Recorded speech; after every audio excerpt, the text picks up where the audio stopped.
പാകിസ്ഥാന്റെ ഭീകരവാദത്തിന് കടിഞ്ഞാണിടാനൊരുങ്ങുന്നു. വീണ്ടും ഗ്രേ ലിസ്റ്റിൽ ഉൾപ്പെടുത്തും. പാകിസ്ഥാനെതിരെ രൂക്ഷ വിമർശനമാണ് FATF അഴിച്ചുവിടുന്നതും. പഹൽഗാം ഭീകരാക്രമണത്തെ FATF ശക്തമായി തന്നെ അപലപിച്ചാണ് രംഗത്ത് വന്നത്. പാകിസ്ഥാന് കൃത്യമായ സാമ്പത്തിക പിന്തുണ ലഭിക്കാതെ ഇത്തരമൊരു നീക്കം നടക്കില്ല. ഇതിന് പിന്നിൽ മറ്റു ശക്തികൾ തന്നെ പ്രവർത്തിക്കുന്നുണ്ട്.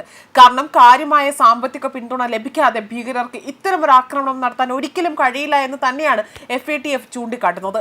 തീവ്രവാദ ധനസഹായത്തെ ചെറുക്കാൻ ശക്തമായി പ്രവർത്തിക്കുന്ന ആഗോള നിരീക്ഷണ ഏജൻസിയാണ് ഫിനാൻഷ്യൽ ആക്ഷൻ ടാസ്ക് ഫോഴ്സ്. പാകിസ്ഥാന്റെ ഭീകരവാദത്തെ തടയേണ്ടതും അനിവാര്യമാണ്. ഇവരിലേക്ക് അനധികൃതമായി ഒഴുകുന്ന കള്ളപ്പണം ഭീകരവാദത്തെ തഴച്ചു വളരാൻ വെള്ളവും വളവും കൊടുക്കുന്നതിന് തുല്യമാണ്. മുൻപും പാകിസ്ഥാന്റെ ഭീകരവാദത്തിന് കടിഞ്ഞാണിടാൻ ഗ്രേ ലിസ്റ്റിൽ ഉൾപ്പെടുത്തിയിരുന്നു.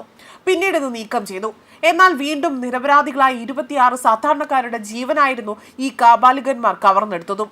അതിന് ശക്തമായ മറുപടിയായിരുന്നു ഇന്ത്യ ഓപ്പറേഷൻ സിന്ദൂറിലൂടെ നൽകിയതും. മാത്രമല്ല, ശക്തമായ ഇടപെടൽ ഇന്ത്യയുടെ ഭാഗത്തു നിന്നും ഉണ്ടായിരുന്നു.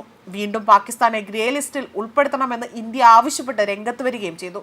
എന്നാൽ അന്ന് FATFന്റെ ഭാഗത്തു നിന്നും പ്രതികരണമൊന്നും വരാതിരുന്നതിനാൽ തന്നെ എന്നാൽ ഇപ്പോൾ ശക്തമായ അല്ലെങ്കിൽ രൂക്ഷമായ വിമർശനം തന്നെയാണ് FATFും അഴിച്ചുവിടുന്നത്. പഹൽഗാം ഭീകരാക്രമണത്തെക്കുറിച്ച് FATF നടത്തിയ പരാമർശം വളരെയധികം പ്രാധാന്യം അർഹിക്കുന്നത് തന്നെയാണ്. പാകിസ്ഥാൻ പിന്തുണയുള്ള ഭീകര സംഘടനകൾ ഇന്ത്യയിൽ നടന്ന വിവിധ ഭീകരാക്രമണങ്ങളിൽ ഉൾപ്പെട്ടിട്ടുണ്ട് എന്ന ഇന്ത്യയുടെ വാദത്തിന് ഇത് ബലം നൽകുന്നു.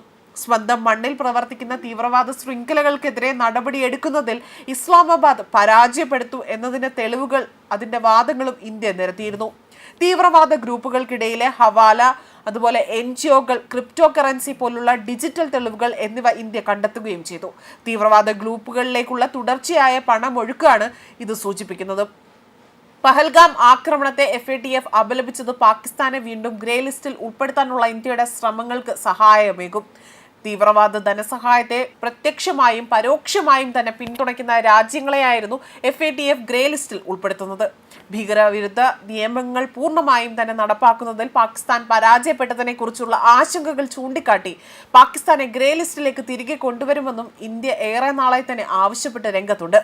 അതേസമയം ഭീകരവാദ ധനസഹായത്തിന്റെ പേരിൽ ധനസഹായം നൽകുന്നതിനെതിരെയുള്ള ഇന്ത്യയുടെ ശക്തമായ എതിർപ്പ് അവഗണിച്ചുകൊണ്ട് ഏഷ്യൻ വികസന ബാങ്ക് പാകിസ്ഥാന് $800 ബില്യൺ സഹായമായിരുന്നു അല്ലെങ്കിൽ പാക്കേജ് ആയിരുന്നു കഴിഞ്ഞ ദിവസങ്ങളിലൊക്കെ അംഗീകരിച്ചു നൽകിയതും.